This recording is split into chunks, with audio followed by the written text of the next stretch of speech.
Happy Halloween. It's an absurd holiday. Oh yes, putting on costumes and striking fear. Quite absurd.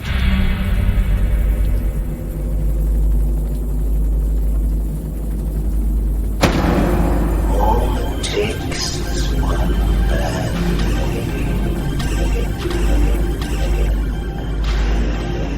day. You've eaten Gotham's wealth, its spirit, but your feast is nearly over.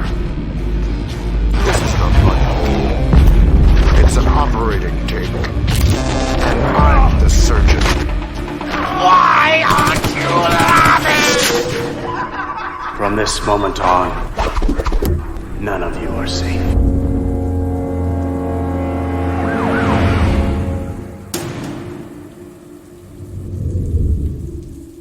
Welcome to the Batman Book Club, a podcast exploring the Dark Knight Library. I am your host, Ryan Lauer. The Batman Book Club is a proud member of the Batman Podcast Network, hosted by Batman on Film. Just go to batmanonfilm.com, click on podcasts, and you'll find the Batman Podcast Network that has a whole list of other Bat-related shows that also like to dive into other nerdy subjects that we all love to frolic about in our free time. The Batman Book Club is also on Patreon. If you like what's going on with the show and you want to help support the show, keep the generators running in the Wayne Manor study, just go to patreon.com/the Batman BC. Now, thank you for listening to episode 128, Batman in October. It's the final episode of this year's spooky month. It's a less focus on spooky and more just on the new Batman books, but it's still, 'tis the season to celebrate Halloween. And joining me is a familiar voice that you've all heard on here, just actually the last episode. He is my associate producer of this show, and whenever he's on, it's no tricks, it's all treats. It's Peter R. Verra. Peter, thanks for coming back. Where's my t-shirt? It's in the mail. Oh, Yeah, okay. but what did you want on the t-shirt? I don't want frolic on it. You don't want frolic? No, frolic. We're not All right. really frolicking. We'll see. I think You'll have to hit return. Do you frolic a lot? Like return to sender. Is frolicking something you do often? Frolic with Batman, Ninja Turtles, Mario, and Mountain Dew. That's frolicking? Yeah.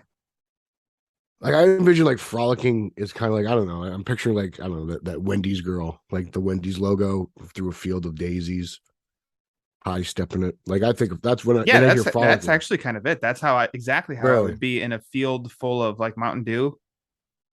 So you'd be swimming, not frolicking. No, if there's cans like growing flowers of that would be painful. You catch a can to the shin or the knee, you know? It'd be worth it. You think so? Yeah, according to Google, is the can cold? It's because then it would reduce the swelling. The verb form of frolic is of an animal or person, play and move about cheerfully, excitedly, or energetically. Absolutely, Pete. That describes the nerdy subjects that we frolic about in our free time. It just really frolic. Okay. All right. I kind of envision actually when you asked what it was, it's that meme of Kermit from the Muppet Shows. His hands are up and he goes, you know, I kind of feel like that's frolic. That's like terrified. That's that. You think that's frolicking? Yeah, that's frolicking. That's how we all feel on the inside, even if we don't exactly mind that. So, anyways, it's interesting. This is a great detour. I haven't even gotten to ask, how are you? I'm hungover. Oh, okay. 'Tis the season. All right. Yeah. As long as you had a fun time, then all is well. Mm-hmm. Good for you. Good times. Yeah, good times. So I will test and see how much you want to carry this episode. And I got time for you. Don't worry about it. God bless Peter Verra. This guy. He's a real gem, that fella. Also, before we even dive into the subject, make sure to check out Pete's show, Straight Outta Gotham, because those gents, he and the champion of Long Island, E. coli, E. coli, yeah, there he is. They were kind enough to have me on their show actually most recently. So check out their feed wherever you found this one. So Batman Podcast Network, where people frolic there now, and you'll find Straight Outta Gotham, or no one frolics Straight Outta Gotham. Nobody, or wherever you go to find this podcast. Justin Kowalski frolics. He's a frolicker. He is a frolicker. Yeah, he frolics to the tattoo parlor. He does. Yeah, and to Pattinson's Batmobile. So yes, on his hands. He frolics on his hands. let's not delay anymore. Let's give the people what they want, Peter. Let's talk This about. is what they want. The absurd banter. Oh, this is it. Okay, well then let's scratch. That's So what I else do you- heard. no, I'm just I kidding. heard people don't even read these books. Oh, what? That's not No, they I just think come to they- listen to us bullshit. Well, that's nice. Yeah. Regardless, thanks for listening. All right, let's talk about Batman in October. Pete, I think Where you we gonna held up begin? and you showed me the stack. You have a physical representation of the amount of books that we talk about. And Always, that's not even all of them. I'm missing like maybe 2 or 3, but I mean, just at the ready. It's Yeah. it's a daunting task. That we're It's up for the interesting. challenge. We're not over it yet, yeah. but holy moly. I think we got a Clark lot. Bull is challenging us. Maybe he heard us. He's and like, listen, He's like, I want to see how long these two can frolic with this absurd list of Batman titles. We're still here frolicking, Clark. Yeah. So bring it on. Well, let's talk about the first Tuesday. You sound like And- Black Adam. There's no publisher on this earth that can stop me. Oh. If only I actually sounded like Dwayne the Rock Johnson. If I just had his bicep circumference. Yeah, man, like Mira would be much like very pleased, I'm sure. But Should anyways, call you Ryan Power. hey, Whoa. hey, yeah. Whoa. I gotta do some more squats to get to that level though. There we go. But anyways, the first Tuesday was the continuation of Chip Zdarsky and Jorge Jimenez's Batman arc, found in Batman number 128. Yeah. Okay, Pete doesn't sound that way apparently because he's hungover. It's because he didn't love the book. But I'll why don't you go ahead and go first on this one? Because actually, I think I have a better vibe than you do on this one. Yeah, I don't like this. Okay. I just don't. Yeah, I think your mind was kind of made up last month. Of like this. Just Well, this I don't isn't like your the arc. story. It's still, Yeah. The Justice League's here, and now, Superman's hurt, and I just don't care about this robot thing. And then you put Batman in a stupid, I don't know, Fruity Pebble outfit, and I lost even more interest. Jimenez's art is beautiful, as always. Just his pencils are fantastic. I can't argue that, but the story itself I have no grasp on it. I don't care. This has been pretty disappointing for me from Zdarsky, both these Batman books he's written. So I'm just not feeling it. That's the end of it. Okay.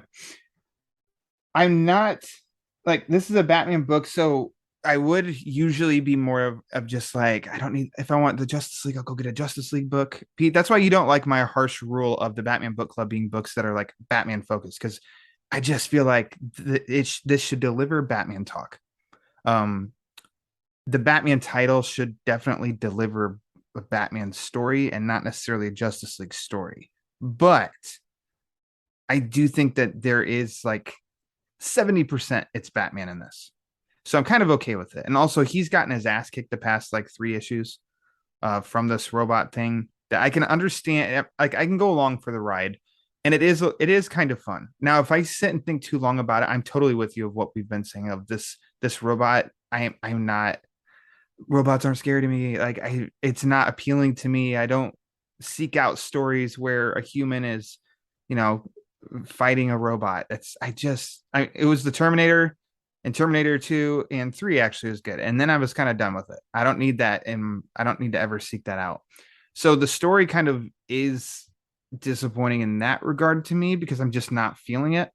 I agree with you that Jimenez's art is fantastic. But there are like fun moments of certain characters interacting with each other in this that it did get me through, and I didn't not like it, but I do find it like, yeah, it's all right. That sort of vibe. I kind of don't like where it ended though, because I think you and I even texted each other as soon as we both were done reading it. And I said, this feels like we're being set up again for another future state. Like been there, done that. Dug the ending. That's you like did? one thing Okay. I did. Well, the aspect of like Bruce Wayne hiding in Atlantis to kind of gather himself, I think is kind of a cool. That's idea. cool. Okay, yeah, but that's that like I that's don't like mind. the only thing I really love. But specifically the shot, and I mean, I'm kind of good because I don't need this drug out for the next like 7 months to build up where it just kind of did jump of Bruce wakes up and it's like, oh yeah, Gotham, by the way, now seems like future state. But there's definitely that one panel where all these other fail safes, they've got their red spotlights as they're looking in the streets and everything. And I'm just like, man, this is future state. And that wasn't my thing either. And I've never checked these sales to see how this book's doing, because maybe you and I are in the minority of like, this isn't our thing. I have no clue. I kind of don't want to look at it either, because I just want to go with like how I feel about it. And I think the book has enough to keep You me. think if the book had like positive sale numbers, you think that would influence how you feel about it? I'd feel a little bit more like, man, it just seems like everybody else is loving this, so I must be missing something. Whereas like right now, actually, I kind of just talked to you about it, so I don't really know, and I'd rather just less influence, less voices of hearing to and yet, but the stories still are right, and there's enough there that I am kind of entertained by it. But I don't love it. I think it's all right. It's kind of where I end on it. Okay, that's So interesting. I don't know. There were a few people like I followed on Twitter. Uh-huh.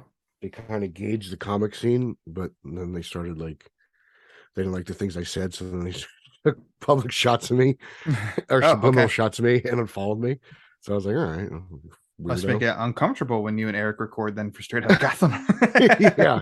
But I like followed them just to get like the the reader's perspective on things. To take the like temp.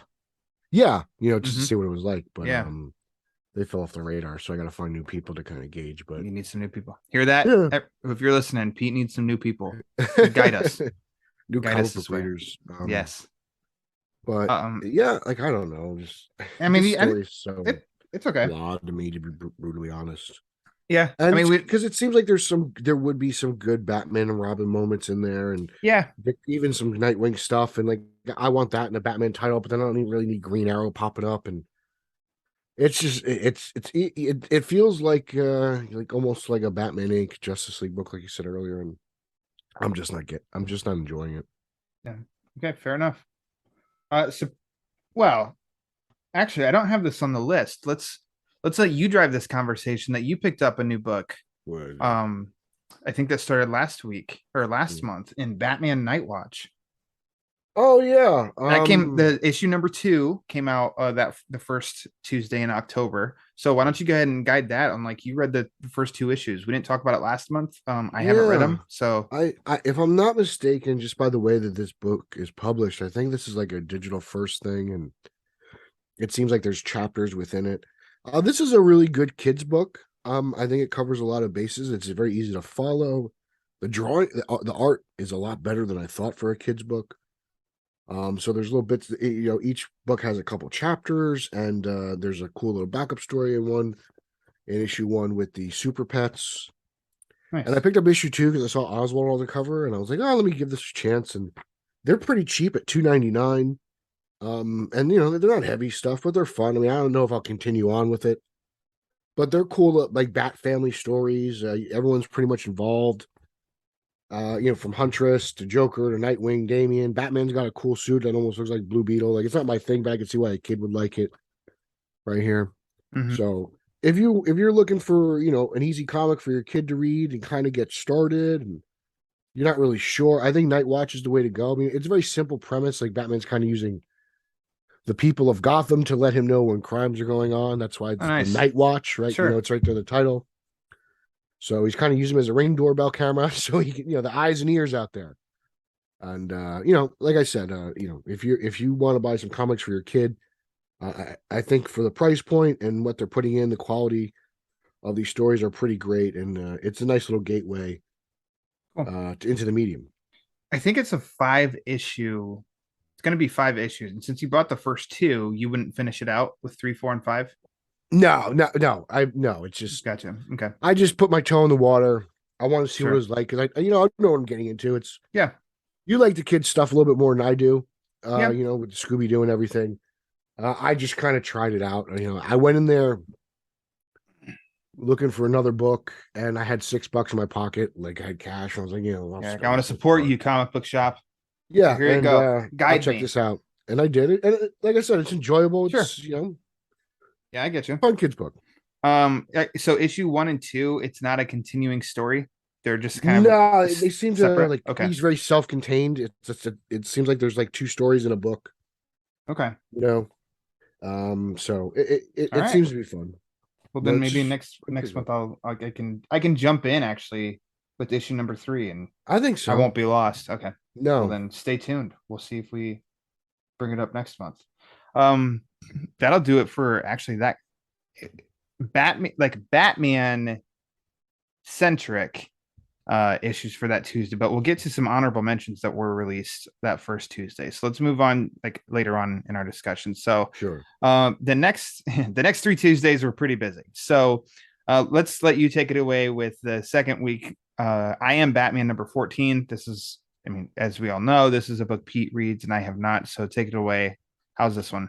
It kind of hit like a little bit of a dull for a little, like maybe like an issue or two, but Sure. this one really stepped up. Rebounded. Batman's really, yeah, nice little rebound, especially the end. Like Batman's kind of put himself in a bad position. He assaulted a cop in front of another cop, and so he's already on thin ice with the New York Police Department, and this isn't going to go well. And it's some really cool stuff. It looks like Jace's kid sister is also put on some tights, and she's fighting crime, and so he's got to deal with that, and he's juggling that and trying to protecting her and saving her, looking out for her, and there's a cool little Fox family dynamic, and we'll see what happens. Like I said, Jason's put himself in a pickle, so we will see how he comes out on that. And like I said, solid rebound issue. I'm really enjoying that a lot more than I thought I would. We'll see where it goes. But so far, I Am Batman, since he's moved to New York City, has been pretty good. How does Jace measure up as, say, like a Dick in the Cowl? He's still he's trying to find his way. He's All right. he's not the Batman. They're taking their He's a time Batman. with him. Yeah. That's good. It's not as jarring then. He definitely doesn't want to be Batman. He Mhm. wants to be his own Batman, which is weird because then it's like, well, then why do you take the name of Batman? Yeah, Right? exactly. So it's a little complicated. It's like, but we got to sell this title, so we'll put a bat on the cover. Yeah. I at this point I'm kind of be interested in like a I Am Batman Batwing crossover between the brothers and see what's going on with them. Okay. We saw I forgot his name. What is it? Luke. Foxy Bats. Luke, Bat Foxes. Foxes Yes, Dead. I there don't you know what go. you want to call it. The Fox's Cave. Yeah. But the last time we saw Luke, he was helping out Harley in space with her little like Suicide Squad, alien aliens type thing. So at some point I'd like to see some sort of crossover, and I feel like we haven't had a good Luke Jace showdown in a couple years. So I think You're saying that it's been a while since you've had that kind of. it's been a while. All right. There you go. I think Carlos, Mr. Batchin, your boy. Yeah. I think he's been pretty vocal about he's a big fan of I Am Batman. Yeah, So- we both kind of agreed it was kind of like getting a little stagnant for maybe like an issue or two, but I thought this was a good rebound. We'll see. This will be, because you've said enough about it, that this will be one that I'll track down when maybe the monthly list lightens up some. Good And I'll be luck. like, hey, I've got some extra time to track some new stuff that I will at some point give us a shot, because you've said enough about it that I'm intrigued. Yeah, it's definitely a trade pickup for someone who's fallen behind, and I don't know how the first Arc or whatever. 7 issues were. Because you started once he went to New York, right? Yeah, that just caught my eye. And there's a whole other. I think it started in Next Batman, and then there was a prequel series, and then we. Oh got yeah. So there's some stories in between. If you want to track those down, you can. I haven't. I read the Next Batman, and I didn't, because I wasn't really fond of that story, Mhm. so I didn't pick up where it left off or where it started from. But what I've read recently, I've enjoyed. Gotcha. Well, there you go. I enjoyed the next rendition, the next volume of the Batman and Scooby-Doo mysteries. Pete, it's back, baby. Woo! Yes. So this is going to end up becoming another 12-issue monthly series. They better And- do Scrappy this time. I mean, I'm waiting for it, and It's I feel gotta like happen, right? I mean, yes, he is. He's important enough to. It feels weird they didn't do it last time, to be honest with you. I mean, I'm glad, but also part of it might be like I don't have to hear his voice. If he's in a comic, I don't have to hear his voice. That might make it a little bit better. I don't like him. But anyways, did you read this issue? No. Okay, I figured. This was okay. Like it like fine. It was another good mystery and all that stuff, but Mhm. it had Batman Inc. in it. Yeah, And damn it, stop trying to make Batman Inc. fetch. well, they got their own title out. But I mean, actually, right? also that launched this month too, and apparently there's a ton of I didn't read fans that. of Batman Inc. But I mean that kind of now with me is a big like That's your Batman of Zalim Zaza. Zaslav, Batman of Zaslav. whatever stupid purple cowl Batman is. I mean, spoiler alert. There is a Batman villain, a very powerful one that is a culprit behind all of this. So that was like a nice tie-in, and it did kind of fit. But I think the issue overall was just okay. But nothing, not a detractor enough that I'm not excited that they have another volume of this series because I did like, as you know, as we talked about it every month for a year, the first volume of this series. I feel like these Scooby-Doo stories didn't really. I mean, you read more than that, so I'd love to hear what you guys say, but they haven't lived up to that first issue. No, I feel like that first issue really kind of went above and beyond to be like more of a serious.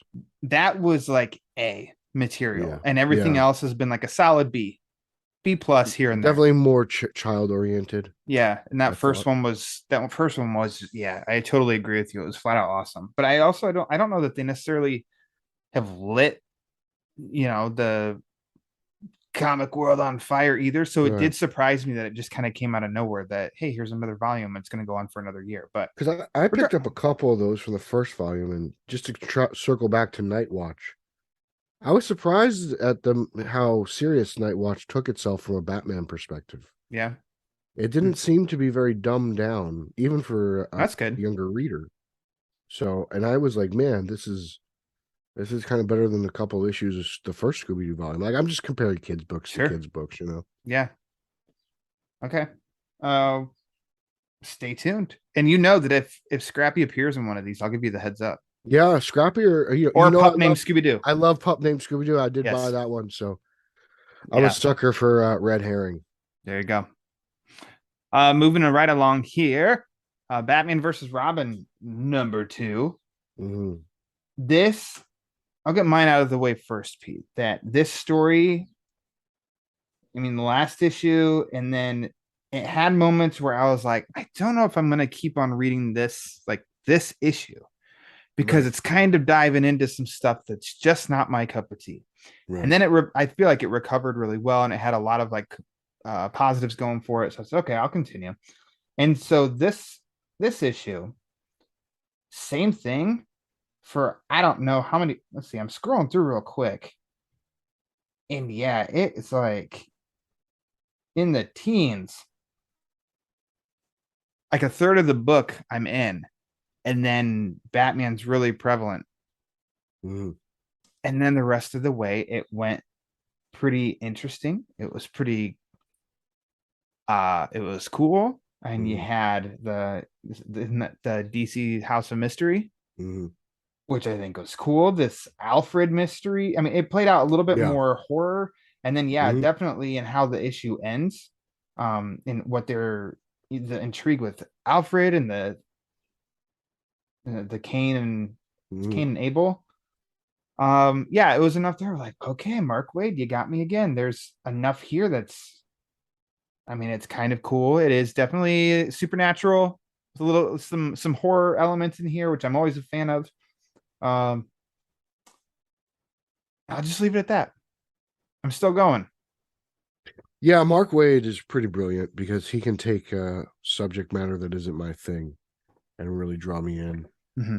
And then there's even, you could see the influence of Black Adam in this. This is kind of you could tell there's tying elements.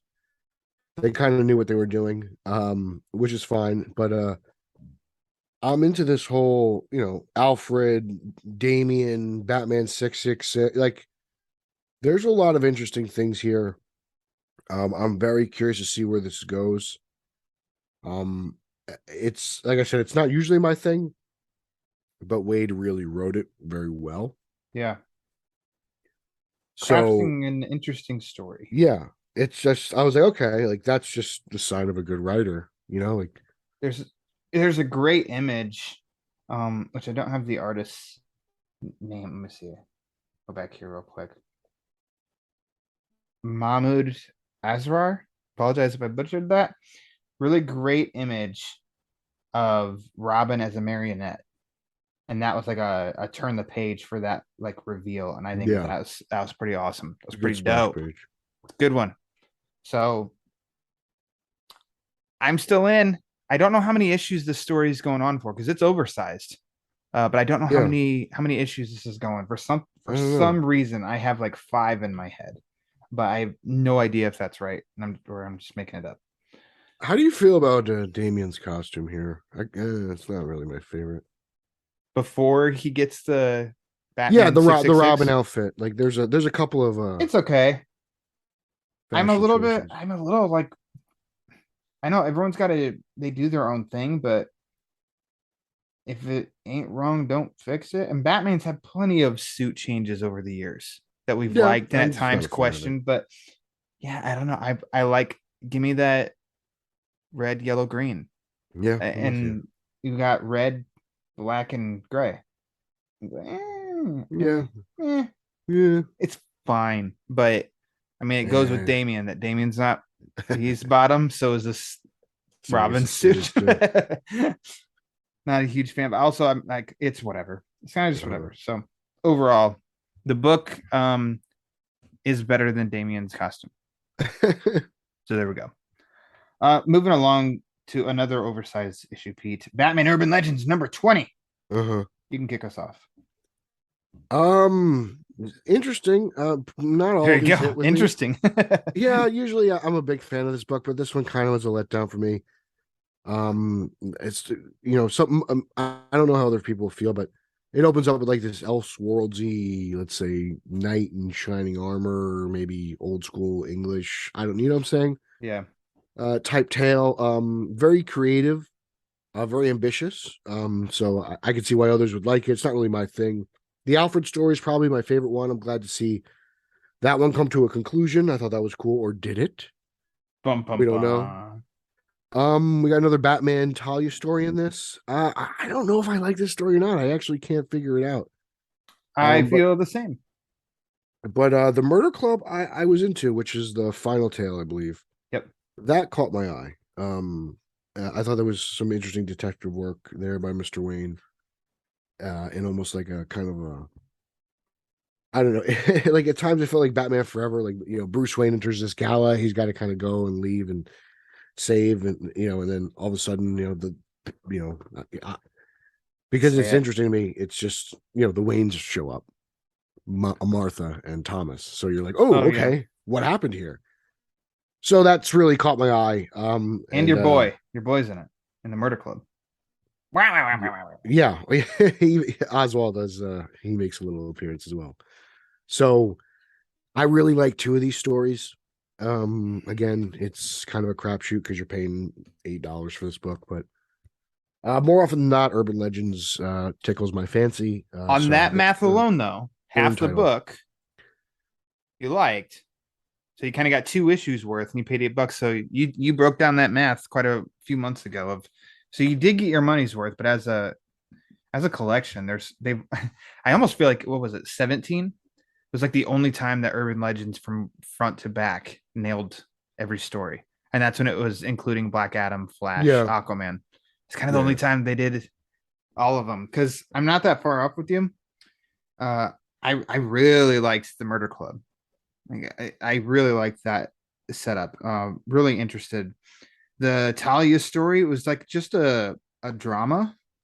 And yeah, I'm with you. Like, I don't know if I really liked that or not. I'm not sure. Yeah, I kind of felt like the Batman versus Robin Talia story was better. Mm-hmm. Yeah, absolutely. Like, it's kind of, we're getting a lot of Batman Talia lately, and it was from the same day of the releases. Yeah. So it's like, I just read a better version of this. Yeah. Like I literally just read a better version. You almost of did this. yourself a it's like as a publisher, you kind of did yourself a disservice releasing them on the same week. I agree. And then the Castle Arkham, I'm also like middle of the road with that too, because it does. I do like it's very gothic, Elseworlds, dark story.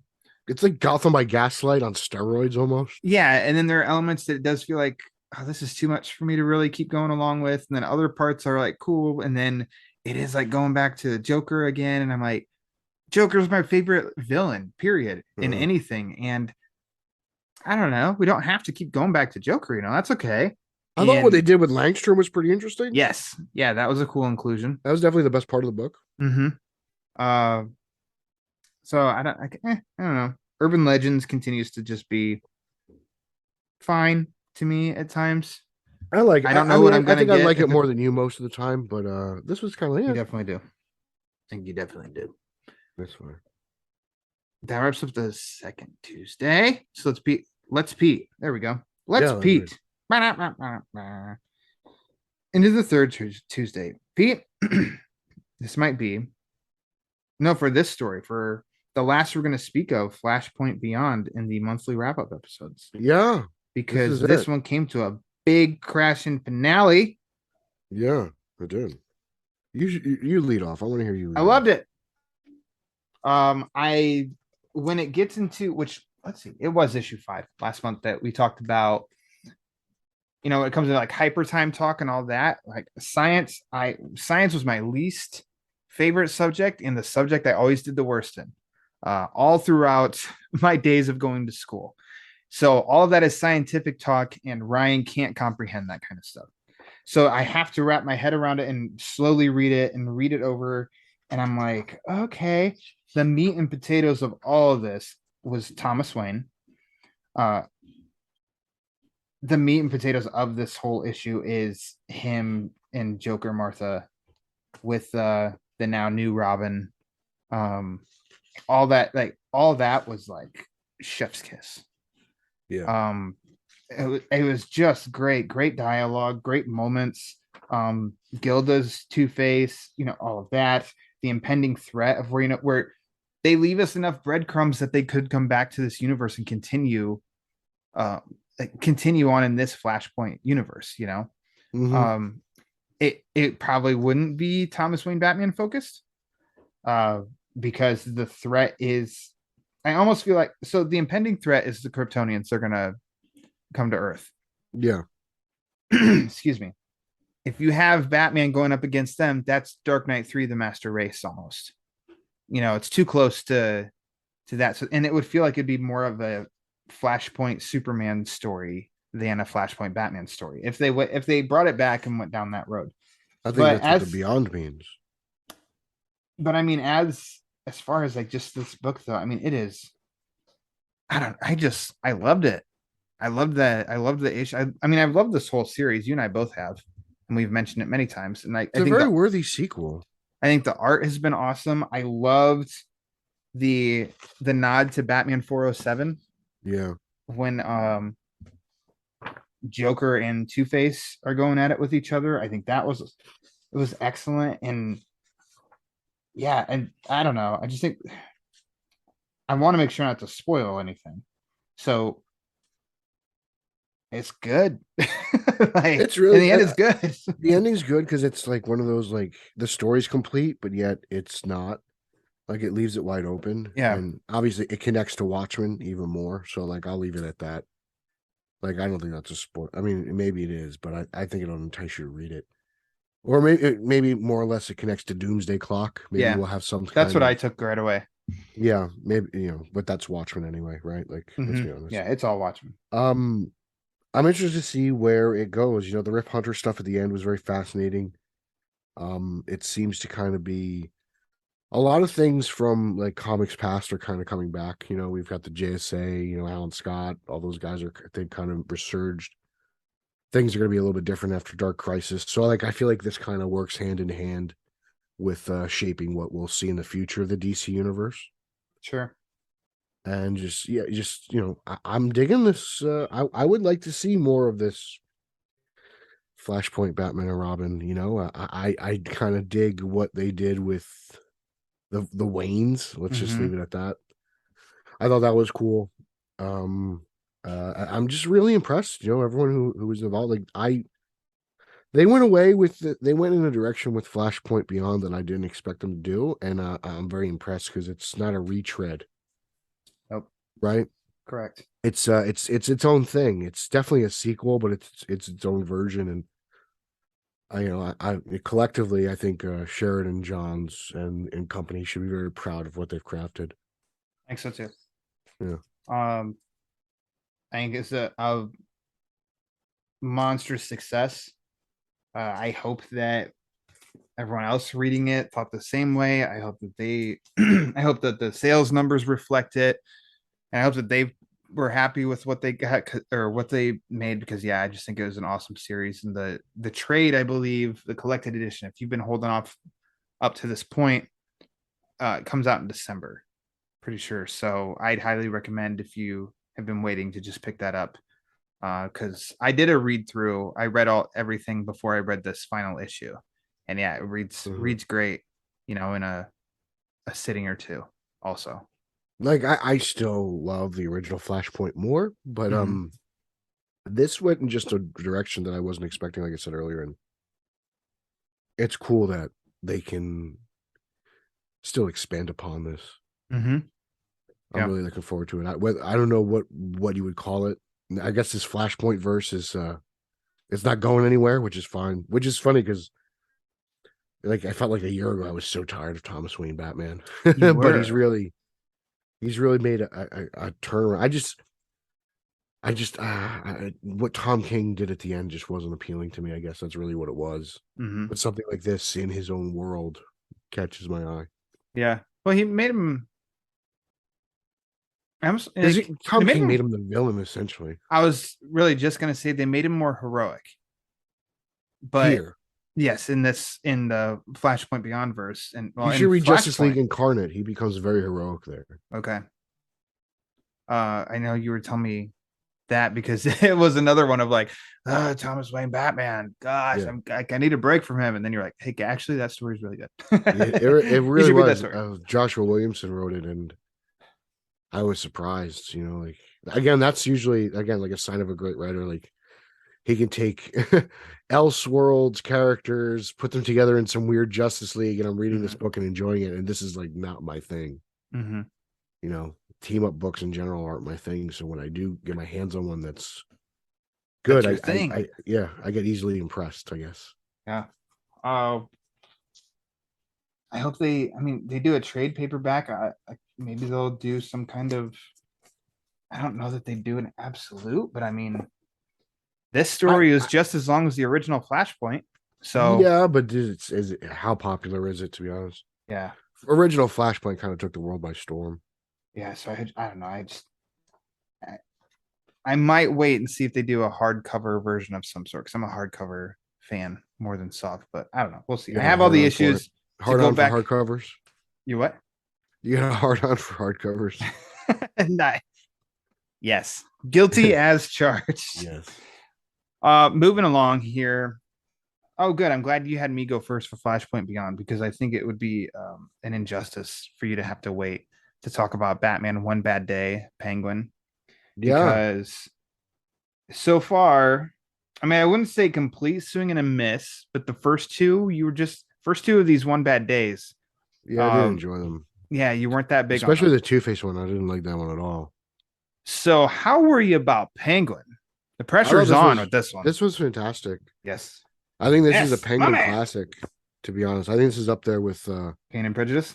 Yeah, this is really good. A really good redemption story. Penguin starts out with $5 and he ends up getting his empire back. Like, you just see him just doing what he does best. Oswald just you want to think that you could get the better of Oswald because of his stature and his limitations. And even as a broke man with one bullet and $5, he can grab his empire back. And there's an amazing showdown between Oswald and Batman that's just brilliant. Mr. Ridley from I Am Batman fame, obviously, did just an ace job here. And the illustrations are amazing as well. by I apologize. I Giuseppe. meant Giuseppe Camicoli. Yeah, sounds Yeah. about Okay. right. That's what I thought. Big G. So Big G G. crushed it. I You know, like it. I loved everything about this. This is just absolutely an instant classic in terms of Oswald. So, you know, I've enjoyed the previous two. I Mm. really do think that this one might be the best so far. yeah, which is good because I was like, if this thing stinks, I'm just done because it can be an expensive book. It's Yeah, $8. it's $8 a pop. And if you're Yeah. not liking what's going on, then it's hard to justify continuing to And spend what's that. the next one? Clayface and Freeze are the next one. Freeze Roz has is got the one? next one with oh my goodness. I have his name like right there in my head. Stand by Pete. Standing by. Stand by to Okay. stand by. Yeah, just the Two-Face one was such a letdown. I just didn't like the direction they went in with daddy issues. That was a bummer. Matteo Scalera. And I believe he did the Harley Quinn White Knight book. Okay, that should be good then. I hope so. did the art for that one. And yeah, I loved the art in that one. Harley Quinn White Knight's great. No one talks about it. Nobody talks about that one. That is a really good story. Of course, we'll get to talking about White Knight here soon. And no surprise, it will be positive. But for this book, yeah, so you said the Batman Penguin showdown. There's just something about the framing, the simplicity of Batman and Oswald just standing in an alley together, just looking at each other. Right? Like talking. the look of that and everything looks great. So the art's great, but the story, yeah. I was getting a feel of this that it's almost like this almost supports the inclusion of the quote unquote freaks in Gotham. Because look at Penguin's organized mess. Yeah. While he's in charge, and he's not, and it is like Gotham is in bad shape. And I thought that's maybe what Ridley was trying to hint on of like, all right, listen, Batman, sure, Penguin's bad, but actually he's an improvement over what's going on now.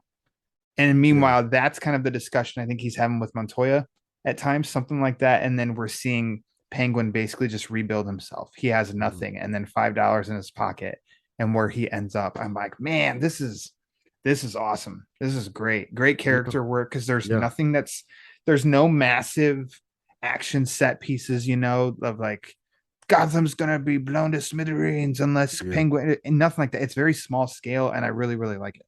Yeah, I agree. Character driven. Your boy Oz. Somebody get him some raw fish. Let's go out for some sushi. You know what? This was Ridley's French flipper trick. Yeah, I mean, it's Ridley seems to be really hit or miss with me. There's like some stories he's written that I didn't like at all, but then there's others that like this that I love, and then there's stuff like I Am Batman that's really like in between, which I enjoy thoroughly.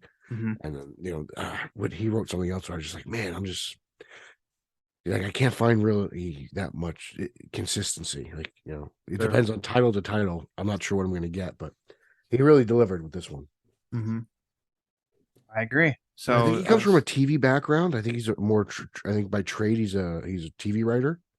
I believe this is a new medium for him. So I think yes, this is a new medium for him. I something's making me think, and I don't want to speak like an idiot.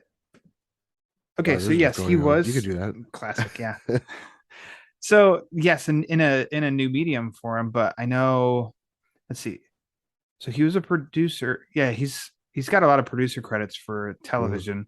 Okay. Producer credit for 12 Years a Slave, and then I thought he wrote the screenplay for 12 Years a Slave. Okay. And then he's written for a lot of. He wrote for the Justice League TV series, Justice League Starcrossed. Okay. So yeah, I mean, yes, this is only going even more in depth to like, yeah, Pete, you're correct. But I mean, he's dipped in a bunch of different kind of mediums. But he's I think versatile. Yeah, he's versatile. He's a secret weapon. He does some good work. So yeah, this one was awesome. I mean, for me, One Bad Day is 3 for 3, and I look forward to the next one with Mr. Freeze. So let's move along, Pete. Was that the last one? Oh, nope. Batman the Night, number 10, the big finale. This was Happy all right. it's over. Happy I'm it's glad over. that it's over. I do think the art is pretty good. Yep. A pretty decent showdown. I enjoyed the return to Gotham and Bruce's with Alfred. And that's all I have to say about Batman the Night. Yeah, too much Ghostmaker, just retelling of Batman's origins. To be honest, I miss old woman, fake Catwoman. This just, I thought it was going in a different direction when he found the teeth in that little like lockbox, whatever, but I don't even remember what that was about. Zdarsky has been just an utter disappointment, and his Batman forte. So just glad this is over. I'm looking forward to getting rid of this. I'm going to put this in the sell box. I'm going to sell this back to the comic shop at some point when I have enough things I don't like, and I'll get some store credit. But yeah, this won't be in the collection that long. There you go. This is not worthy for my basement. This was another case of it never reached the height of its first issue, and not even close. I don't feel. No, Go back and listen. I don't remember how in you were. I was all in on that first issue. well, I was, yeah. And I mean, you then, throw in just- Zdarsky. His Daredevil was epic. Batman is very similar to Daredevil. If you can write a good Daredevil book, I think you should be able to write a good Batman book. And I think Zdarsky can do that. It's just a shame that it hasn't happened yet. Yeah. Yep. So there we go. Batman the Night. Done. Moving along. Next one. Batman, Superman, World's Finest, number 8. Kick us off, Pete. You just Wade again doing what Wade does best, just being a professional writer. That first story I wasn't into, but he has turned the corner. I really dig what's going on with what's his name, Daniel. I think it's kind of, you're just like emotionally attached to this young man who's got all these powers from this different Earth, and he can't even see his new Earth parents. Just like, oh God, because of their situation, and the Teen Titans get involved, and there's actually some good little, there's some well-written Batman humor in this. So I was surprised, and Blue Beetle makes an appearance. So like, for all the reasons that I didn't like other characters popping up in Batman 128, they did in World's Finest number 8, and I think it's just better. I think it's just a better written story. It feels like it jives more with me. I just the training of Daniel is interesting. And his powers, and Bruce is pushing him, and it's really just a well-crafted story. He's the center of it in this new world, and I'm really I'm invested.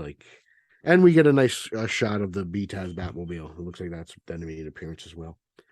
Nice little cameo, and I'm just Mr. Mora, he draws beautifully. You got that 89 oval in here. Just a lot of good positive stuff. I'm not the biggest fan of Supergirl's outfit. I don't like the shoulder pads, but it's a minor gripe that's just designed. So, but really enjoying that title a lot more than I thought it would. Start off with He can do no wrong.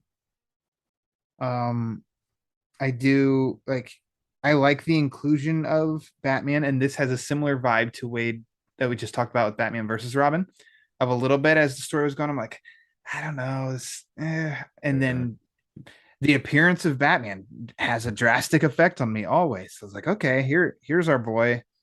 And then I think that it got interesting for the training of this, this new youngster and his big defining moment. Yeah. Made you think it was going to go one way, and then it didn't. I almost wish they would have stuck with going that one way, because I feel like that could have been a little more interesting route traveled with him. But also, I mean,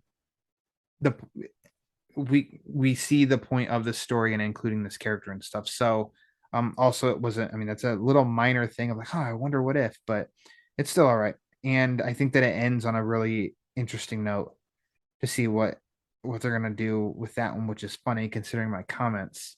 I just don't want to spoil it. Comments about this particular character in our discussion on so far. So we'll see. We'll revisit this next month and see how that's played out. Yeah, I think it's all right. I don't I'm like it really as much enjoying as it. you do, but it's not because I don't think that it's good. It's just it does dip into a lot of stuff that I'm like, I don't know if that's really my thing. Yeah, So, it seems to be like for me, like Wade is just doing that. mhm. He's taking Batman in places I don't normally like him going, but I just think his writing is just exceptional. And that's a good creator, Yeah. testing because it's not like he's soiling on the Mhm. character of Batman in any way. It is just taking him into some different territory. Yeah. So it's probably working, I think, for a lot of people, I'd imagine. So there we go with that Tuesday, and now we'll move on to the last Tuesday of the month, and Detective Comics number 1065. Pete, this is your book you review on Batman on Film. Yeah. So read Pete's review on Batman on Film. All right, the next book we're going to talk about. Go ahead. Uh the main story just doesn't vibe with me, but there's character elements that are really cool surrounding it. The backup story I think is better than the primary. I think it's a unique look at Two-Face and an internal look at Two-Face. You know, we've seen the battle of Two-Face, the battle of Two-Face's personality from the outside, but now we're actually seeing it on the inside. Harvey versus the other side, the other half. I thought that was fascinating and a wonderful rebound by Spurrier, who I said I think at one point after Coda should never touch another Batman book You again. might have said something very Yeah, strongly like that. yeah, and I'm glad he took it to heart and really just wrote just an amazing Harvey Dent story. Mhm. But like, I'm just like Zdarsky. I'm so upset. I'm so disappointed that I'm not enjoying this Rom V Batman book. It's weird because there's elements I like. Like again, there's Two-Face in here, which is cool because he's stabbing everybody in the back. Um, Arkham Asylum basically got sold via shakedown. We've never seen that. That's pretty interesting. But the guy who bought, it's at its core, the story is not something I like. And then again, you throw Bat Bados or whatever his stupid name is in there, and God, it's horrible. But Ubu puts up a good fight, Ubu. and Mr. Albuquerque, wow, did he draw the hell out of this? So His art remains the best thing for this arc, for this run. yeah, so far, I do like it's extremely nerdy, I know, but the paper that they print his art on for how dark this book is and everything, I think it's great. That enhances. As far as the story itself, it's a continuation of what I've been saying, I think, for me. Um, it's just not resonating with me, I don't think. it's funny you bring up the paper. Have you noticed how many different styles of paper we get? Yeah, Because we read all these ridiculous, a ridiculous Batman amount books. of books. Yes. But I was like, wow, there really is no. I'm sure there's a rhyme or reason. I can't figure it out, but there's like no consistency. Different books have different paper, whether it's glossy, construction, newsprint. Like I was like, wow, this is. I'm Yeah. just noticing this now. I don't know if it's because I'm reading so much. Every Batman book. Yeah. So Yeah. So yeah, I mean, that's all I really have to say. I don't need to, go on and on. I think this run has had its fans so far, and I'm jealous. I wish that I was loving this, but I'm not.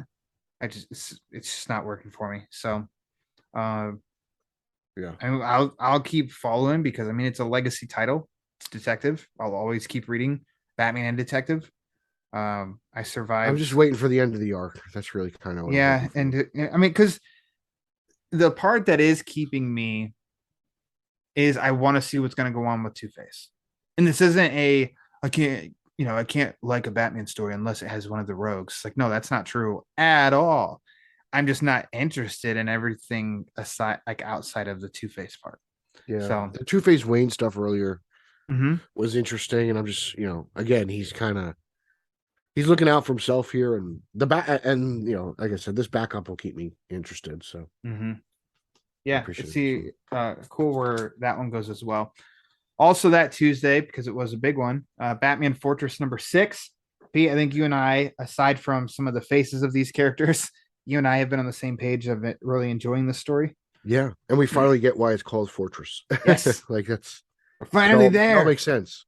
How many issues is this total? Is this 12? It's gonna be 8. Okay, so Last we're I near ever the checked. end. Yeah, Okay. we've got We're close. 2 issues left. Yeah. And yeah, it's interesting how this, like last issue we did see Affleck in Justice League, going on an adventure to build a team. Yeah. We saw that last issue and we see it pay off here. We knew that he had to go to the new fortress, which is at the bottom of the sea, and Aqualad helps him get that. And then there's all these defenses that Clark has. I don't know. It's a pretty entertaining chapter. I don't think it's the best issue of the book, but I mean, not every single one can be the best issue of the whole story because this is a story building. So this one helps build the narrative, and I don't know. I thought it was fun. It had fun little character moments. You see Lex, them having to trust Lex, and Lex pulling through, waiting for Lex to disappoint them and go back to his usual self at some point. But the book's fun. The art is good. The Batman Fortress, 6 issues in, 2 left. I don't see how it's going to drop the ball the next 2 issues.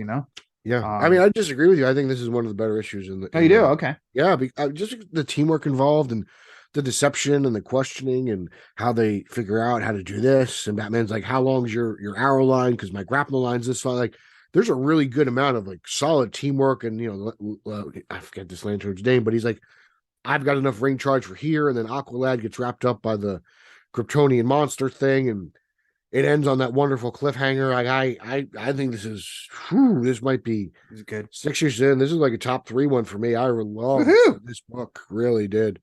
Excellent. And it's crazy because like I think we kind of went into it and we weren't know what we were expecting, and then you get issue 1 and you're like, okay, cool. This is like this alien invasion thing, and then the location of Superman has been the ongoing mystery. Yeah. And this has been just one of the more fabulous Batman stories every month that we've been reading. In my opinion, I think it should get a lot more fanfare than it has, especially with the cast of characters. Yeah. Like these aren't the normal outsiders that Batman assembles. Usually we got like Katana, Black Lightning, Metamorpho. He's really kind of thought outside the box here with the skill set. And then you throw in Lex Luthor in there, and it kind of brings me back a little bit to like Superman 2 or even like Superman Returns when, they're like, oh, you've been here before, Lex has got his own agenda and I believe he's the president. And his suit reminds me of the Anti-Monitor. Yes, exactly. Yeah. Which I think is really intriguing because Derek Robinson, the artist, it's like he's aware.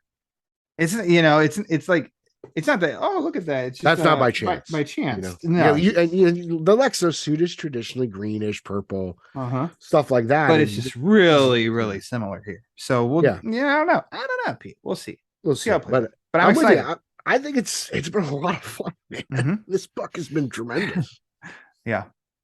It had me hooked from issue 1, and it kind of hasn't let up. It is definitely, I get excited each month, like when the week comes up and it's like, oh, this is Fortress month. Like this is Fortress the week, most whatever. Consistent book we've been reading since it started. So 6 months in, it's probably been the most consistent thing we've read. I'd say it's tied with one we haven't. You want to give like White Knight that? I'll give you that. I can't argue with that. Which just goes to speak how impressive it is. Then. Exactly, because I've been all about White Knight since the first issue, and so this far in, and it's from a writer that I'm not familiar with. So me neither. Wita. I just think Witta. Yeah. Witta. Rada Witta. I don't know. Not making fun of you, just having fun. Yeah. But so like I'd be down to see what Witta has in store for us in their future. Just really impressed. To go up with the likes of Mr. Murphy. I want to see if I've missed like what I've missed so far, From like what did I possibly overlook that he's dipped his toes in before, and kind of like that Rosenberg effect. Like now we're huge Rosenberg fanboys. Yeah. I could say if Witta comes up with another one, I'd be like, you know what? What do you got for me? Yeah. What are you hiding? Where's your indie catalog? Because I bet you that's pretty good. Give Pete that Batmite series he's been longing for. Oh God. Batmite and Scrappy. You guys know I love imps. You guys know I love imps. There you go. What if that's another? So you have Williamson wrote a really good Batman Superman Batmite mixing story not too long ago. Okay. And what they've been title? getting some love. I believe it was a Batman Superman annual or Superman Batman, whatever that title was. Okay. What if they release the second Tuesday of every month the Batman and Scooby Doo mysteries, and then on the fourth Tuesday every month they do a Batmite and Scrappy mysteries. Yeah, sure. And you can read that one. I'll read the Batman Scooby Doo and we'll compare. Okay. I think it's a great idea. I'm just saying. Come on, Clark, propose this. But anyways, let's move along. Batman: The Audio Adventures #2. Pete, this one snuck up on us last month. I had no idea that it was coming. Yeah. And I had a lot of positive, like, fun things to say about last month's issue. Which is why I bought it this month.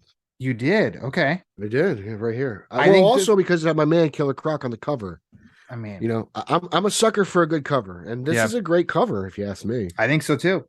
I like the story that's building. I'm trying to think. It's got Darwin Cook vibes, doesn't it? Yes. Thank you. Because I know I brought that up last month. I think the most in the look of Batman.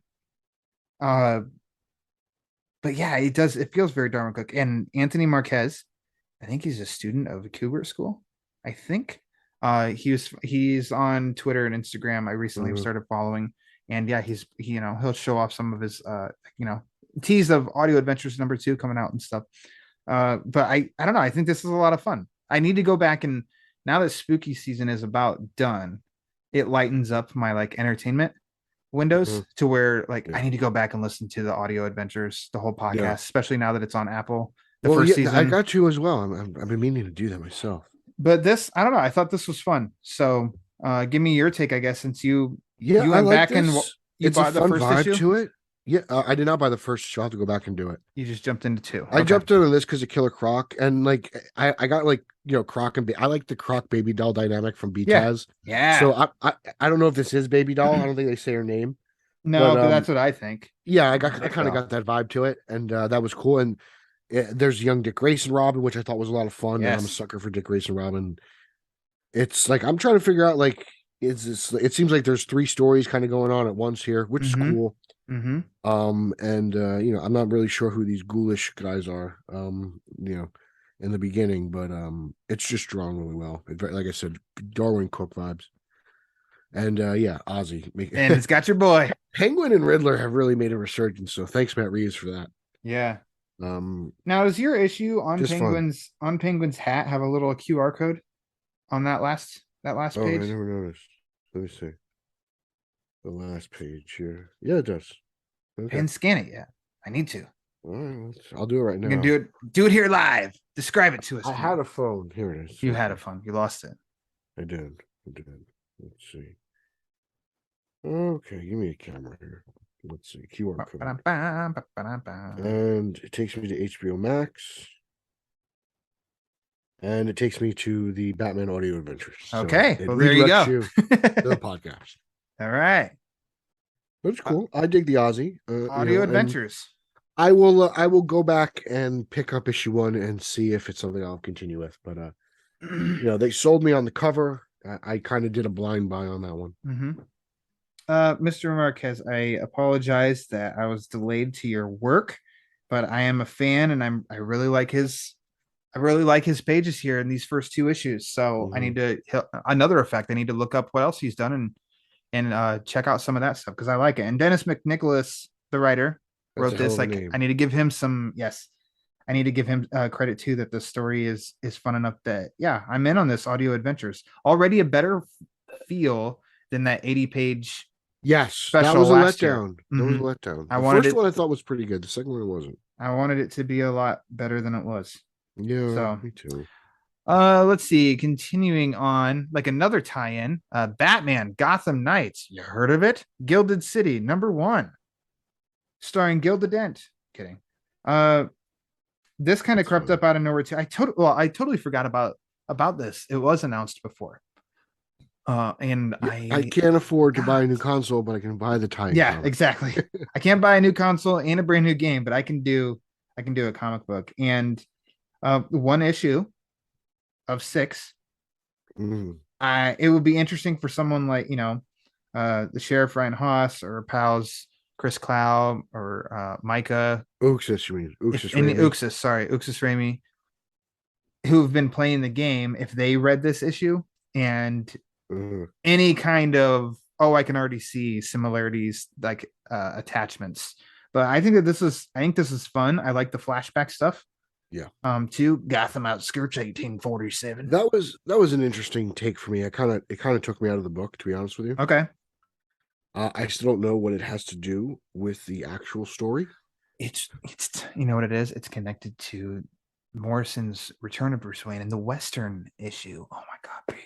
Really? You made that connection? There's Jonah Hex somewhere. Jonah's here. That would be cool. I'm not, I'd like it. Okay. That's all right. I would dig that. But the present day Batman stuff, I appreciate the teamwork. I thought Batman's mission was cool. Mm-hmm. It's Scarecrow toxin, but it's not Scarecrow. And then the ending of that very old wounds feel to it, foreshadowing for those who are in the know. That was really cool. I really liked the overall Bat family dynamic.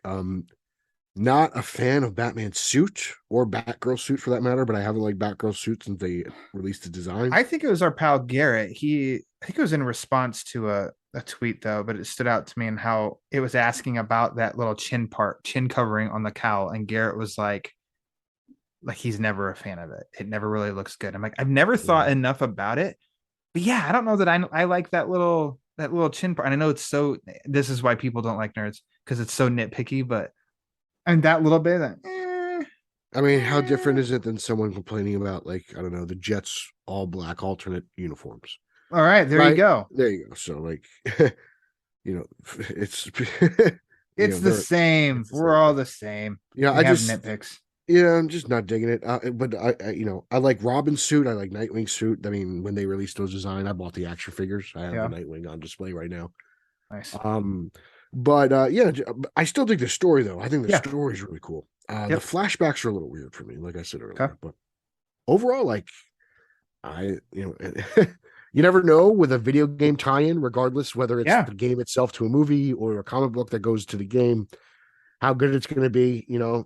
So thanks to Ollie's, I was able to get all of the Arkham Knight tie-in comics in the hardcover. Those are pretty good. Yeah, and that was Tom Taylor, right? That was a fun binge. I thought Peter Tomasi. I'm sorry, Tom Taylor did Injustice. Wrong game. Yes, wrong game. But yeah, I think Tomasi did the Arkham Knight. Yeah, I have a few of those as well. And yeah, those were good. And I remember when the Arkham City comic came out, Paul Dini wrote, and I mean, come on. Are you really surprised that that's good? Royalty right there. So yeah, I was happy to see. I'm always a fan of that. Tie-in stuff with the other mediums. Why not? Those are fun. I miss tie-in comics, man. I miss comic adaptations. It's something that as a kid, I grew up loving, like my Batman Forever and Batman and Robin comic adaptations are always great to have, even though it kind of ruined the movie for you. But as a kid, you don't care. And no, because the difference between book and film. Well, I remember the 89 one is the first one that I had, and we're going on the road, somewhere, didn't have the portable viewing devices of any kind, so it's like, well, I can't watch Batman, so I'll take the comic and it's kind of like I'm watching Batman. Like, imagine how big a portable VCR must have been. Wow. And I remember the portable DVD player was great. A 6 centimeter screen, but a big ass VHS. It's a Game Gear. Yeah, exactly. Oh gosh. And then lastly, the last one. I mean, come on. What are you showing me? Man, let me tell you, Mr. Murphy, I think you've outdone yourself with this title. This book effing rocks. I wrote my review for Batman on Film, and I said that I just have a problem because I'm like running out of trying to come up with something new to say. Because I just keep saying the same shit. Yeah, basically. I mean, I think that's what people think, but it's just like I don't know what else to say about it, because like this book is freaking awesome.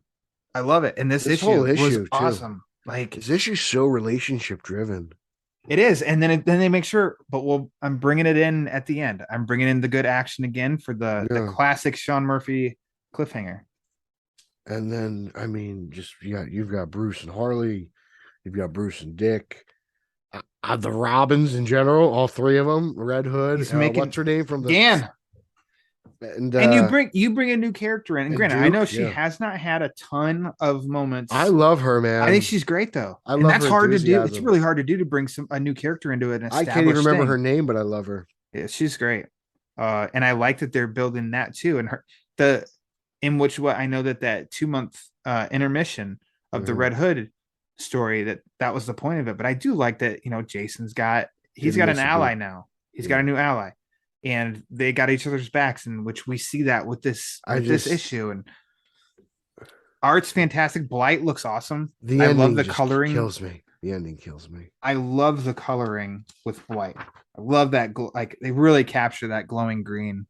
Yeah. I wanted to get that variant last month, but it was $20 for one issue. I'm like, for There's issue I already had, I stylistic can't. changes I don't or aesthetic things I don't like. Like, I don't like Nightwing with the jacket. Minor details. Like we're talking such minor gripes that the story overshadows. Make sure we don't sound like those bootlickers. Yeah. So find the nittiest of picks and pick it. Bat at the end, Batman looks really cool, but like I know he doesn't have a mask. It's just weird. Murphy. Yeah. I will never. I just like I have critiques, but like I feel like once you start limiting Murphy's creativity, it's all going to unravel.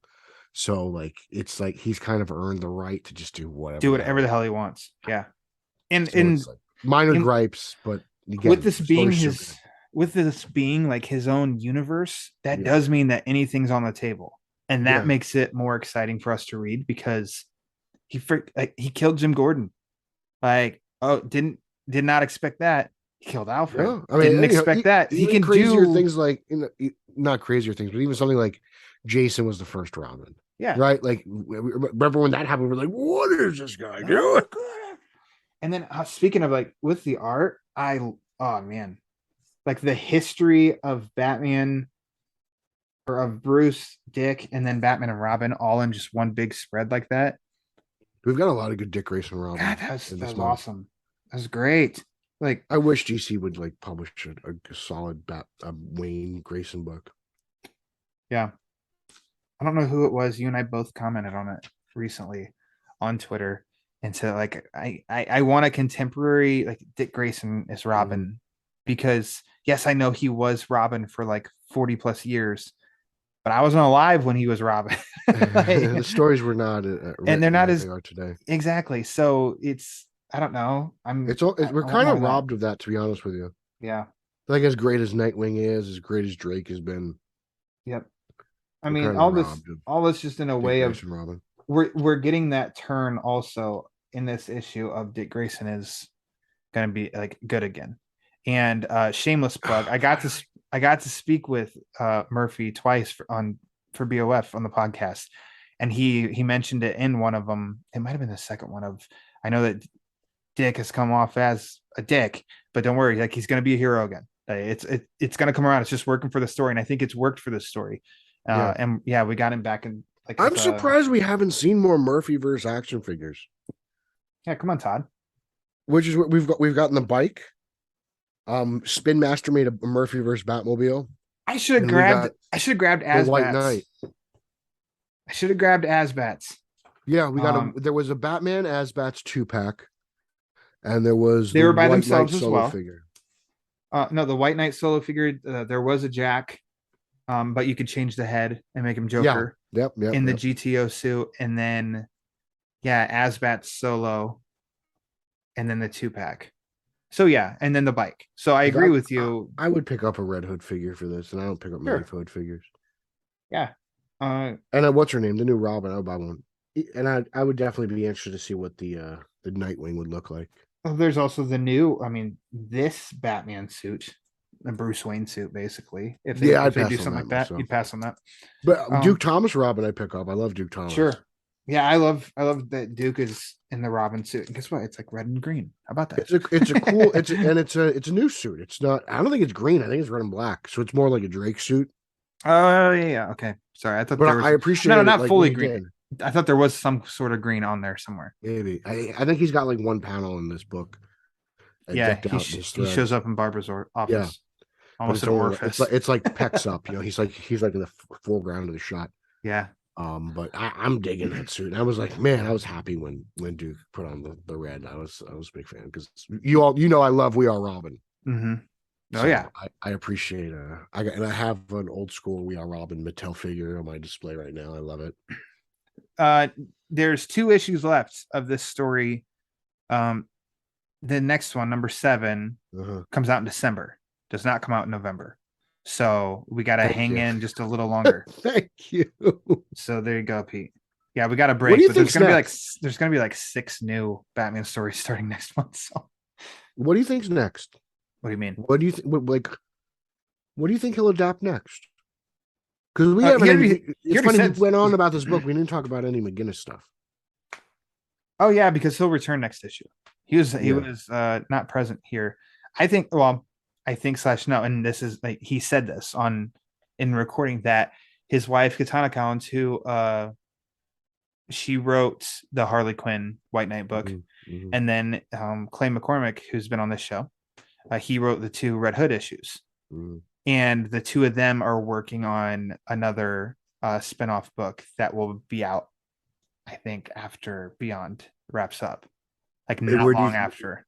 You think that's growing Red Hood? I feel like it's a Red Hood thing. No. Okay. No. Interesting. So I'd be down for more of that. there you go. I'd be down for any of this. To be honest, like Murphy because himself. I was kind of bummed out by the last volume. Like it didn't really resonate with me. The first one did. Yeah, Curse. I was kind of bummed out by Curse, but this has really brought me back full circle. Good. I'm like so invested in Murph. Excellent. Yeah. So I'd say Harley Quinn did it. He has such a say in the spinoffs that so the first spinoff was Harley Quinn, and it was great. Wasn't the very, very first one was Von Freeze, right? Yes, Von Freeze. There you go. And then Harley which Quinn, was brilliant. And I know he initially had said like there were plans to do almost like each main character have like a spinoff, so like like maybe a Nightwing or a Batgirl or something, and then pandemic shook up the universe. So he has a hand in and a say in the spinoffs and the ones that's coming. It's like I'm in because he hasn't done anything wrong. I know he mentioned though that I think after he wraps up with White Knight books, he's actually going to do a Zorro book, and then it's kind of like we'll see with the White Knight universe continuation. Yeah, take a break. So, yeah, that's fine. Yeah, why not? He's earned it. Sure, and get a break from it. And then kind of, okay, I've got give us a break. I recharge. Yeah. It gives you I don't know, as an artist or creator, gives you that break to step away, recharge the batteries. Then it's like, oh shit, I got a great idea now. And then you're, motivated. You got something good. Right.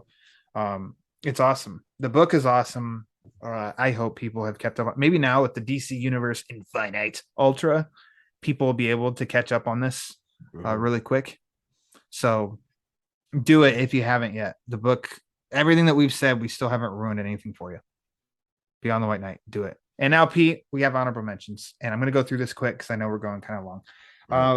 I started because Lee Bermejo is doing variants, and I think anybody who's listened to this show knows how I feel about Lee Bermejo.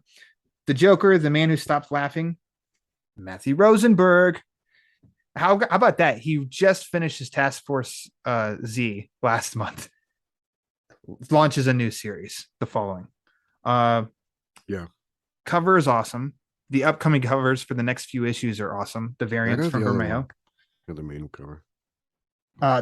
This story actually was pretty dope. I think is what. Picking up right where Puzzle Box left off, like not literally, but like the mojo is. Like wow, like I was blown away by that Joker story. Mm-hmm. This one issue in. I'm blown away by this one issue. I was like, wow. And I didn't expect a backup story within this. Art from Francesco Francavilla. Yeah. I love that guy's art. And a different vibe to it. Yep. Totally. Yep. Joker versus Power Girl. Almost a Valentine's Day story. We could put it that way. So you might be able to read this with your Spider-Man blue, if you're festive in that way. Yeah. But yeah, like these 2 stories, I'm like, wow, this is really impressive. We mentioned how we have fallen in love with Rosenberg earlier in the episode, and he just really gets he gets the Joker more than anybody I think I've ever read. Really, like this Joker is up there with like Denny O'Neill's Joker, his take on the Joker. Yeah. in my opinion. Like, and that's high praise. I Rosenberg has got to be doing more stuff, man. I'd love to get Rosenberg on a main Batman title. Really would. Yeah. Like I don't know. I think the less said about this issue, the better. In all honesty, You won't because see it I don't- coming. Let's put it that way. Yeah, You I will don't- not see it coming. I don't want to say anything else about it other than I really, really like this. And I know I initially was like, well, yeah, I'll read it, but I'm definitely going to buy it because I need that Bermeo cover. Top 5 book of the month. The issue itself was pretty great. So very intrigued. Next up, Poison Ivy number 5, continuation of a really like fun Poison Ivy story. I enjoy. Yeah. I'm just G. Willow Wilson somehow like this. She just like whatever she writes gets me. It just reaches to me. Like She knows I her don't way to know. Peter's heart. Yeah, you know, and her Ivy Batman stuff, like you're kind of like it takes you a second because you're like, this isn't real. Yeah.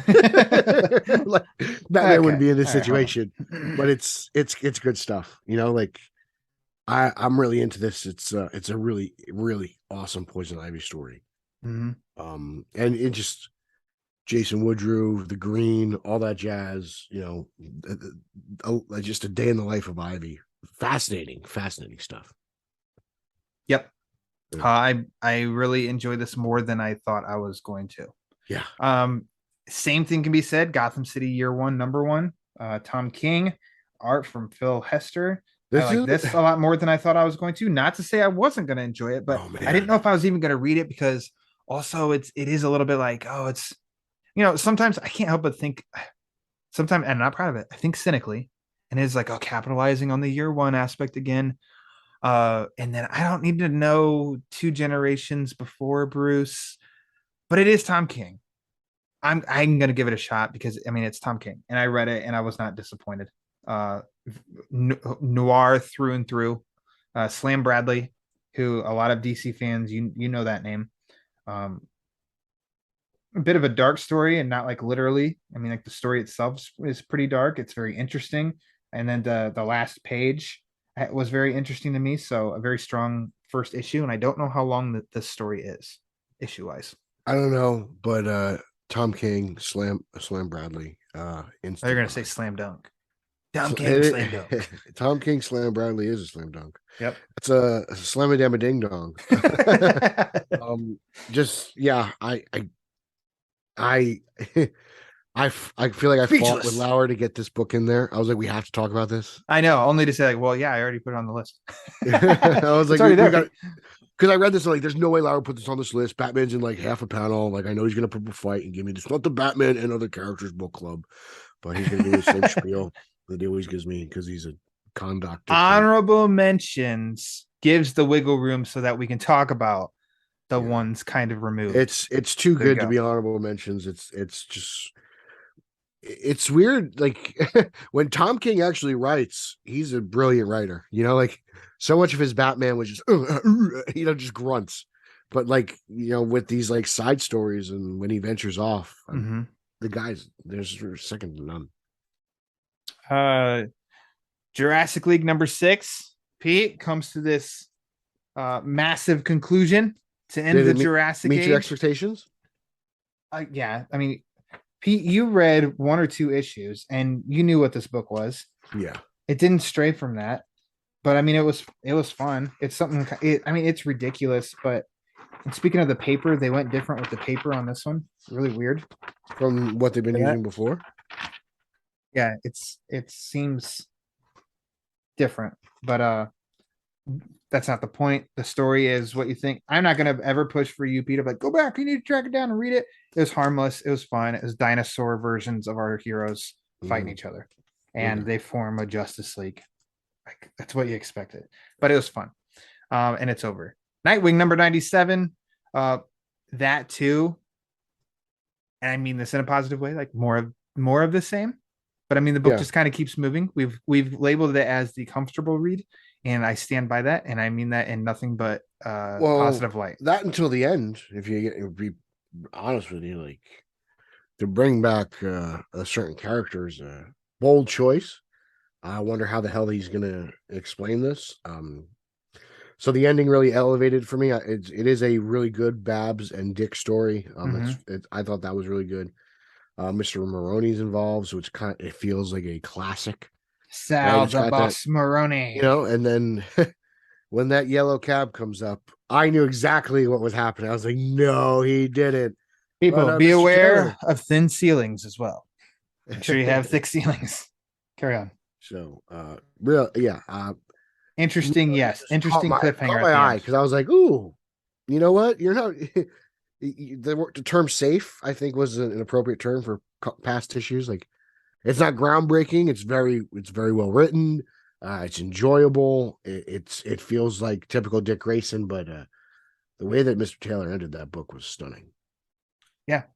Good. And I mean, we'll keep reading. We've been reading their whole run together of their Tom Taylor's whole run, which has mostly been illustrated by Bruno Redondo. I can't remember the last time really I missed a Nightwing book.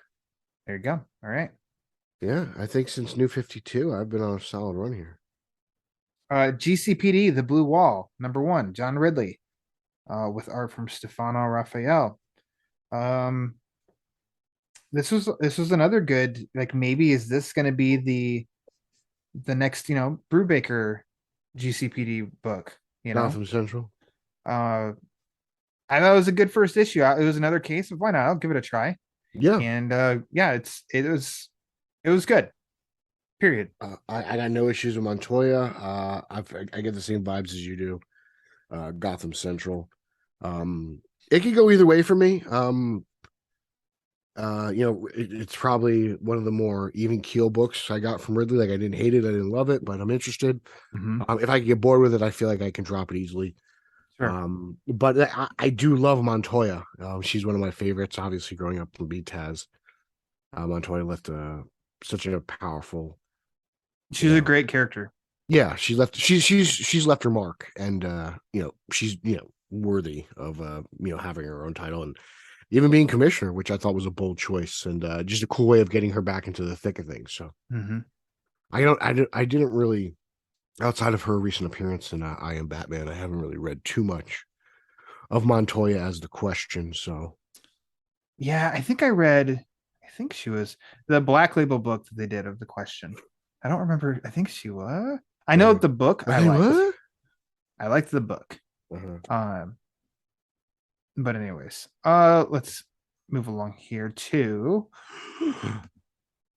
the Riddler, Year 1, #1. And we can finally talk about this. We Yes. teased this. You're gonna get Holzman to start reading comics because of this book right here. Thanks, that Paul has Dano. been the never-ending battle now, hasn't it? It's been a challenge. You guys want to talk about putting in work. I've been putting in work to get Eric to put in. Yeah. But I think this is a great first issue. The backstory here that Dano had an idea that he proposed to Reeves and talking about him, and Reeves took it upon himself to go talk to Jim Lee, because when you're Matt Reeves, you can just go do that, and proposed the idea or said to him about it being a comic book series or a comic book story. And next thing you know, he's writing his own comic book story, which I think is awesome because he's a comic book fan. Didn't get mine yet. I kind of want the Jim Lee one though. You're one of those. Stop it. Did you get I forget. I'm gonna butcher his name. I don't want to say his name. Love this cover. I bought the standard cover just because I loved it, because it feels like a poster for the movie, to be brutally honest. Yeah. I mean, there's a variety. Subak did a wonderful job capturing Dano's likeness. Yeah, I think so too. Yeah, and just the vibe of Reeves' movie. I feel like this and we'll talk about this later on in our mentions, but this really is a wonderful companion to the film, as much as the animated Harley Quinn comics are to that animated show.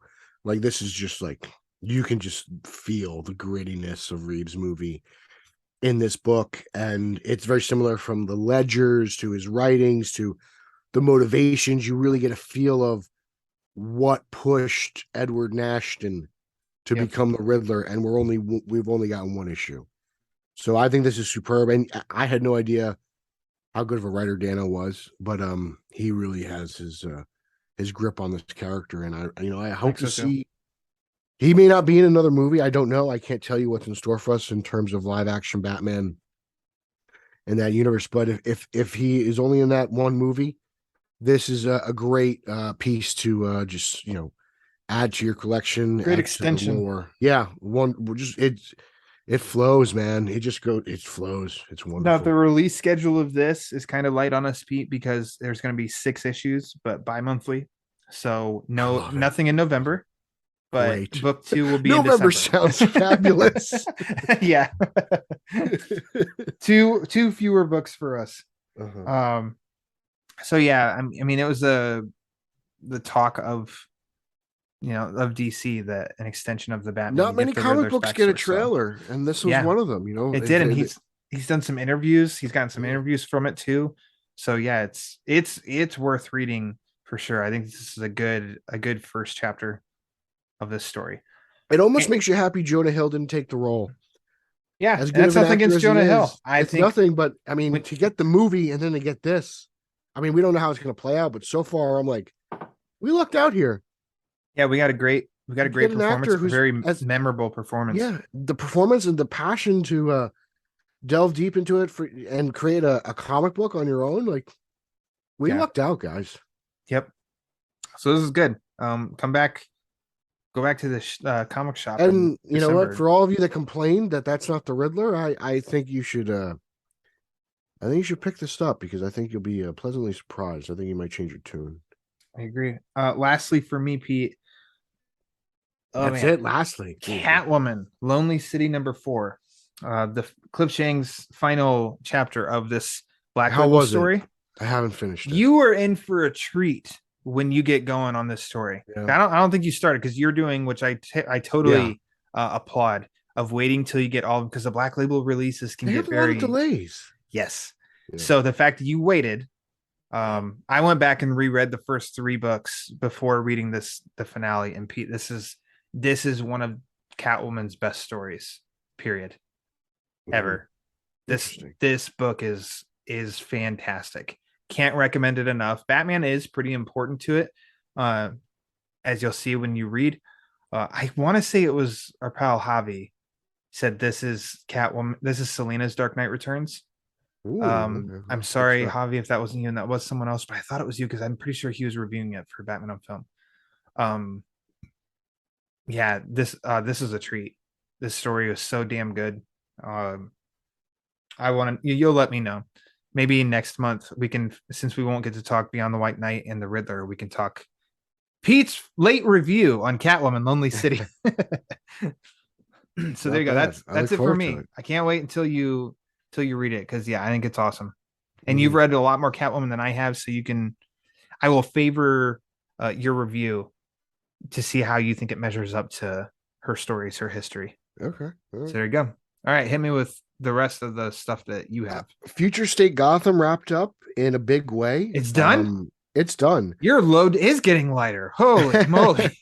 It reached its end and it had a pretty shocking conclusion. Nice. We know it's been the all-out Batman battle royale.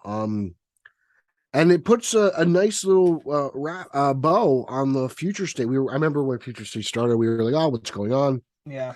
It's only going to be a month," and blah blah blah. And then this title came out, and it's really kind of, it put a nice little bow on it, like I said earlier. And I've really enjoyed that. Catwoman 48.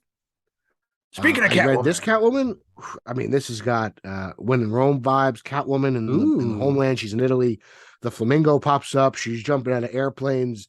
There's a solid love story. I think you should check that out. Harley Quinn 23 is a lot of fun. Harley Quinn is trying to lie low. Someone's after her. There's a nice little showdown with Robin. Kevin's involved. It's really fun. Stephanie Phillips is crushing it with this. Punchline has got a new book. Punchline. Is Stephanie Phillips one of your favorite writers right now?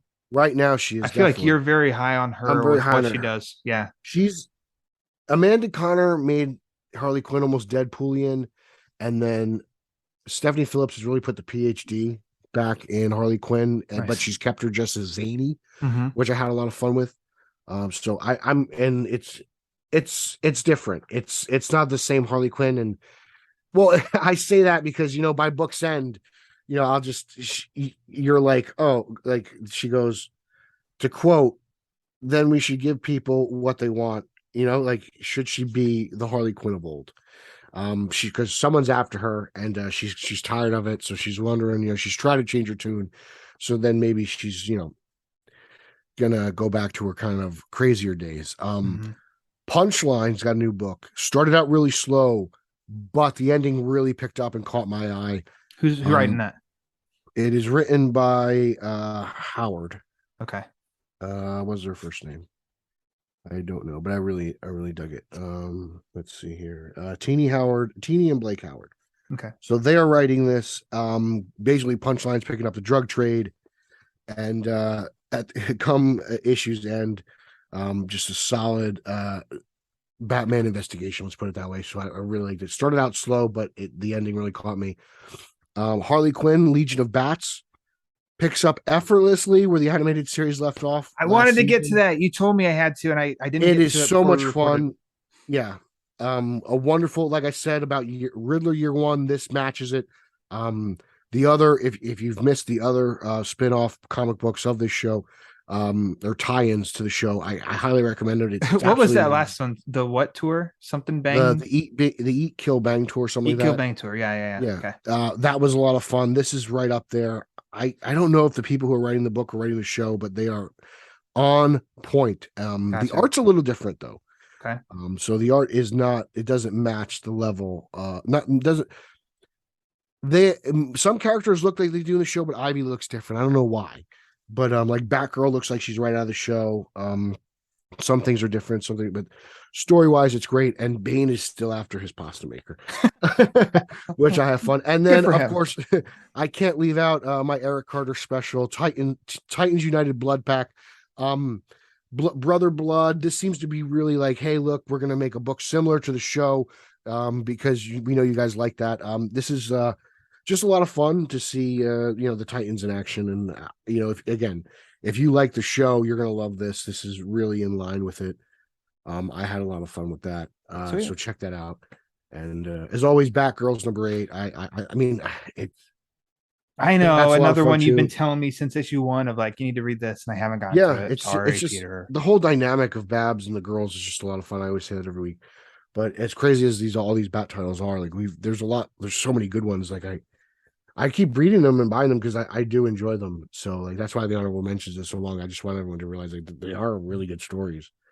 We love our Batman comics. There's just as many Gotham-ish comics that are just as good. So that's it, Pete. That's all we have. That was it. That's good. Piece of cake. Yeah. Phew. We'll have to go back through and see how many that was. I don't have the time, but it'll be fun when it's over to see how long. So another great discussion. Thanks for doing the work. Thanks. And coming back on. I'll give you a break now. Because between this show and then BOF related stuff, like I called on Pete a lot the past month. Yeah. Yes, you did. Yes, you did, dictator. Yes, I did. You're welcome.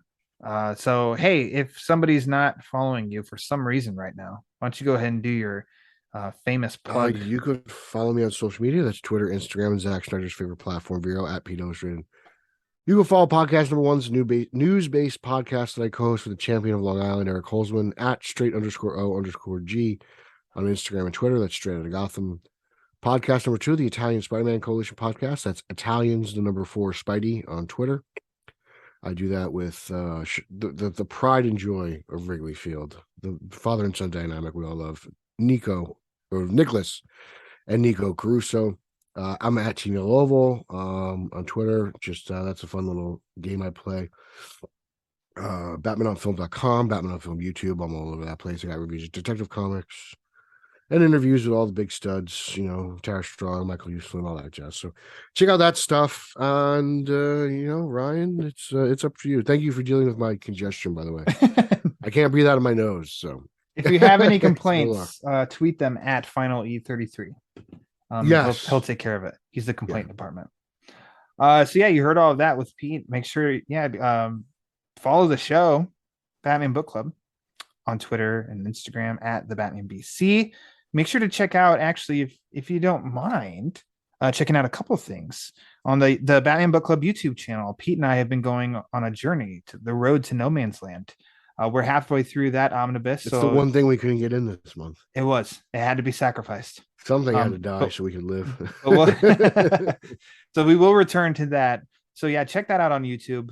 4 parts, only a half hour each as we're making our journey through. It's been a lot of fun. Excited to continue it when Pete can next. Also, check out batmanonfilm.com where there's a newer podcast on the site called Batman Animation, where Pete and I celebrated all things Halloween in the most recent episode from the TV show The Batman, specifically Grundy's Night, because it was about Halloween. And it was a great discussion with Pete, because that's all Pete and I hopefully deliver is great discussions. So please check out YouTube and Batman Animation. Anywhere else, let's see. If you want to support the show, there's a variety of ways you can do that. Number one is patreon.com/the Batman BC. 2, go to TeePublic, type in TBBC for the Batman Book Club, and you can get a variety of cool things that have the Batman Book Club logo on it. That helps support the show. But if you want to support the show and you don't want to spend any money at all, that's 100% a-okay. The best thing that you can do, and probably the quickest, is to review the show wherever you listen to your podcast. So Apple, Spotify, Amazon, Google, iHeartRadio, any of that, just rate and review the show, because the more reviews the show gets, the more it helps spread the word. And as we all know, the word is panic. So for Peter R. Verra, I am Ryan Lauer. And until next time, happy Halloween. Pete, happy Halloween. Happy Halloween, Ryan. Go read the long Halloween. I mean, what is the short Halloween, by the way? Paul Herman talks about this. What is the short yeah. Halloween? I don't know. He's ridiculous. But yeah, read the long Halloween, and also read more Batman comics. Okay.